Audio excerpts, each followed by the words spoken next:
54 पहला अध्याय, विराज का सफर और उसकी दुनिया। विराज का जन्म एक साधारण गांव में हुआ था, जो विशाल और रहस्यमयी दुनिया का एक छोटा सा हिस्सा था।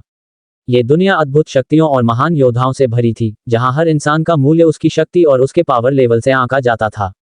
यहाँ की सभ्यता 4 प्रमुख तत्वों अग्नि, वायु, जल और पृथ्वी पर आधारित थी, और इन तत्वों को नियंत्रित करने की क्षमता वाले लोग ही समाज में सबसे अधिक प्रतिष्ठित माने जाते थे। विराज का गांव, जो एक शांत जगह थी, इन शक्तिशाली परिवारों से दूर था। लेकिन विराज के पिता देवदत्त एक समय में उस दुनिया के महान योद्धाओं में से एक थे। उनका पावर लेवल 50 था और उन्होंने अपने जीवन में कई महत्वपूर्ण युद्ध लड़े थे।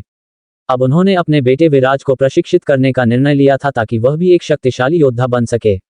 इस दुनिया में कई ताकतवर परिवार थे जो समाज में ऊंचा दर्जा रखते थे।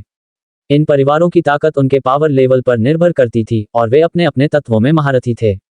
इन परिवारों के बीच पावर रैंकिंग का एक प्रचलित पैमाना था, जो इस प्रकार था। सिंह परिवार अग्नि तत्व के विशेषज्ञ थे और उनका पावर लेवल 70 से ऊपर माना जाता था। इस परिवार के मुखिया रणवीर सिंह का पावर लेवल 75 था और वह समाज के सबसे ताकतवर योद्धाओं में से एक थे। रणवीर का बेटा रोहन सिंह 18 साल का था और उसका पावर लेवल 40 था। वह युवा पीढ़ी में तेजी से उभरते योद्धाओं में से एक था और अपने पिता की विरासत को आगे बढ़ाने के लिए तैयार था। शेखावत परिवार वायु तत्व में माहिर थे और उनका पावर लेवल 65 के आसपास था। उनका प्रभाव समाज के उच्चतम स्तर पर था और वे किसी भी संकट में अपनी ताकत का लोहा मनवाते थे। इस परिवार के मुखिया आदित्य शेखावत का पावर लेवल 68 था। राठौड़ परिवार जल तत्व को नियंत्रित करता था और उनका पावर लेवल 60 था। वे जल की शक्ति से लड़ाइयां जीतते और अपने दुश्मनों को नष्ट कर देते थे। इस परिवार की प्रमुख महिमा राठौड़ का पावर लेवल 62 था।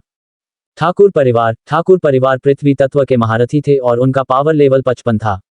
पृथ्वी तत्व की स्थिरता और ताकत में इनकी महारत थी। ठाकुर परिवार के मुखिया बलराम ठाकुर का पावर लेवल 57 था। इन सभी शक्तिशाली परिवारों के बीच हमेशा एक खींचतान रहती थी। हर परिवार का लक्ष्य अपने पावर लेवल को बढ़ाना और समाज में सर्वोच्च स्थान पाना था।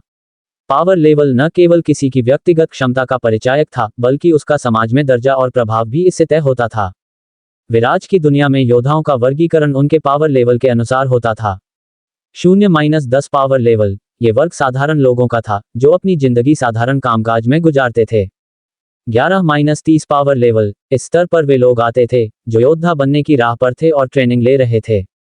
31-50 पावर लेवल, ये वर्ग प्रशिक्षित योद्धाओं का था, जो अपनी क्षमताओं को परिपक्व कर चुके थे और समाज में सम्मानित थे। 51-70 पावर लेवल, ये श्रेणी शक्तिशाली योद्धाओं की थी, जो बड़े परिवारों के प्रमुख या उनके सबसे काबिल सदस्य होते थे।